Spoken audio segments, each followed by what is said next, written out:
안녕하세요. 이합쌤입니다. 중학교 1학년 2학기 히스토그램과 도수분포 다각형. 이번에는 도수분포 표를 그림으로 한번 표현을 해서 한눈에 자료의 분포를 알아볼 수 있게끔 표현하는 방법을 배울 거예요. 자, 히스토그램에 대해서 먼저 배우는데, 히스토그램은 도수분포의 성질을, 도수분포표의 성질을 그대로 따라갑니다, 여러분. 그래서 여기 보시면 히스토그램은 도수분포표의 계급을 가로축에 쓴대요. 근데 우리 도수분포표에서 계급의 특징 뭐예요? 일정한 간격이죠, 일정한 간격. 그러니까 여기 간격들이 계급의 크기로 일정할 거예요. 계급의 크기로. 그래서 직사각형으로 표현을 한 게 히스토그램이다.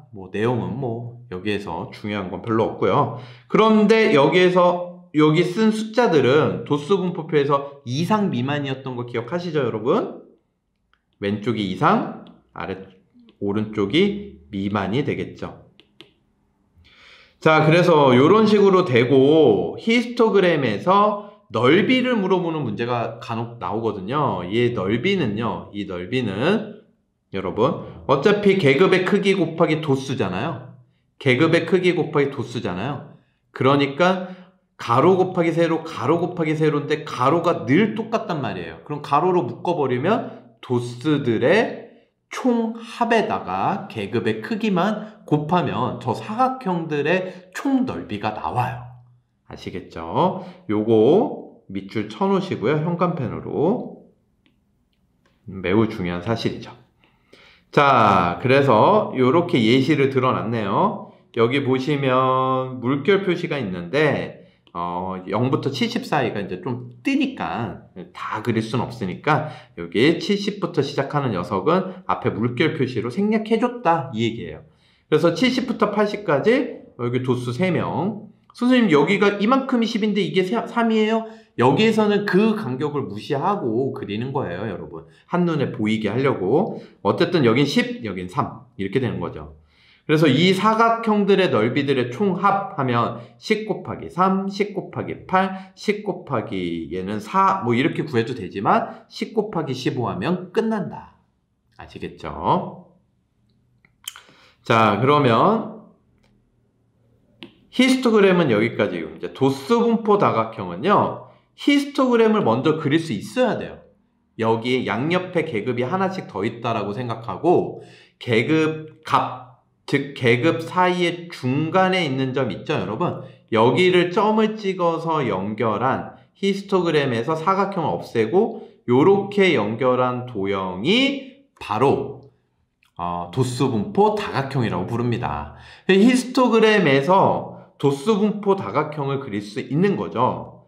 근데 여러분 여기에서 중요한 사실 여기 한번 보시면요. 요만큼 넓이 있죠. 요만큼 넓이. 색깔이 잘 안 보이니까 색깔 넣어볼게요. 여기 빨간색, 여기 빨간색. 여기 넓이가 똑같거든요.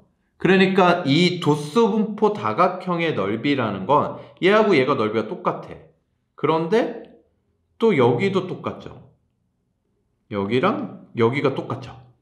그 다음에 여기도 똑같죠. 이런 식으로 여기 넓이를 일로 메꾸고 여기 넓이를 일로 메꾸고 여기 넓이를 일로 보내고 여기를 일로 보내고 여기를 일로 보내면 도수분포 다각형의 넓이는 히스토그램의 전체 직사각형 넓이랑 똑같다라는 걸 알 수 있습니다. 근데 히스토그램에서 직사각형 전체 넓이 어떻게 구했어요? 계급값 곱하기 도수 총합. 그걸 기억하라 그랬죠, 여러분? 도수분포 다각형도 그래서 넓이를 구할 때는 그냥 계급값 곱하기 계급의 크기 곱하기 도수 총합하시면 끝납니다. 여기까지 도수분포 다각형 설명이었습니다. 자, 이제 문제를 보고 자료를 해석하는 거죠. 진영인의 반 학생 40명. 여기 일부 찢어져서 안 보인다. 70점 이상은 전체의 몇 %냐. 70점 이상이니까 여기 오른쪽으로 가는 거죠. 여기가 이상 미만. 이해되시죠? 그럼 여기 있는 숫자를 먼저 알아야 되는데 70점 이상인 학생만 구하면 되잖아. 그러면 70점 미만인 학생을 40명에서 빼자. 60에서 70이 10명. 그 다음에 50에서 60 미만이 9명. 여기는 2명. 그래서 9명, 2명. 21명 되나요? 네, 21명. 그러면 어이구, 잘못 썼네요, 여러분. 여기가 9명이 아니라 7명이죠, 7명. 아, 그러면 2를 지우면 되네요.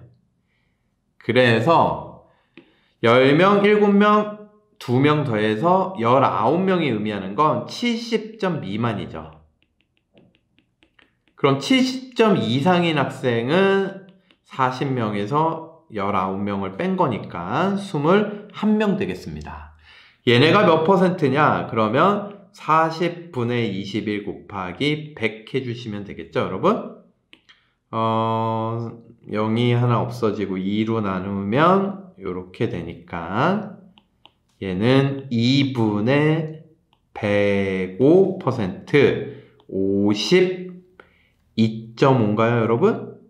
52.5%가 되겠습니다. 자, 다음 문제. 아, 이거는 진짜 문제를 뺄까 넣을까 되게 고민했는데 그래도 한번 좀 자꾸 봐두는 건 좋으니까 도수분포 다각형인데 89점이 속하는 계급을 쓰래요. 아, 당연히 80 이상, 90 미만. 이것도 이제 쓰는 거를 안 쓰면 80점 이상, 90점 미만 이렇게 쓰는 걸 안 보여주면 여러분이 답을 정확하게 쓰는 법을 또 모르실까봐 이 문제를 넣습니다. 자, 다음 문제. 얘가 도수분포 다각형의 가로축과 둘러싸인, 여기랑 둘러싸인 부분의 면적. 얘는 도수 총합과 계급의 크기. 계급의 크기는 10이에요. 그럼 도수 총합만 구해서 10이랑 곱하면 되겠죠? 자, 첫 번째 얘는 2고요. 얘는 한 칸이 1이니까 3이고요. 얘는 7, 얘는 6, 얘는 2가 되네요. 그래서 결국 얘는 얼마예요, 여러분? 20이죠? 그래서 넓이는 도수 총합 곱하기 계급의 크기 10 해서 200 되겠습니다. 너무 쉽죠? 자, 이것도 문제가 되게 막 길고 찢어지고 이러니까 지저분하고 어려운 것 같은데 너무 간단해요. 25명 가학점수에 대한 도수분포 다각형인데 일부가 찢어졌다. 60점 이상 70점 미만인 학생 수가, 이렇게 문제 잘 파악해봐요. 70점 이상인 학생 수보다 2명 적다. 그럼 70점 이상이 여기서부터 시작이잖아요. 그러니까 요거 끝이란 말이야. 그러면 여기가 4명, 여기가 3명, 3명. 70점 이상인 녀석이요. 넷, 셋 해서 10명이란 말이야. 그러면 60점 이상 70점 미만인 학생은 2명 적대요. 8명. 이게 문제가 이렇게 간단해요. 그러니까 문제가 도수분포 다각형이나 히스토그램 같은 경우 말이 복잡하고 찢어져 있고 이런데 잘 읽어가지고 해석만 잘 하시면요 그렇게 어렵지 않습니다. 다시 한번 정리하지만 넓이를 구할 때는 계급의 크기 곱하기 도수 총합입니다. 아시겠죠? 네, 여기까지 이학쌤이었습니다. 안녕.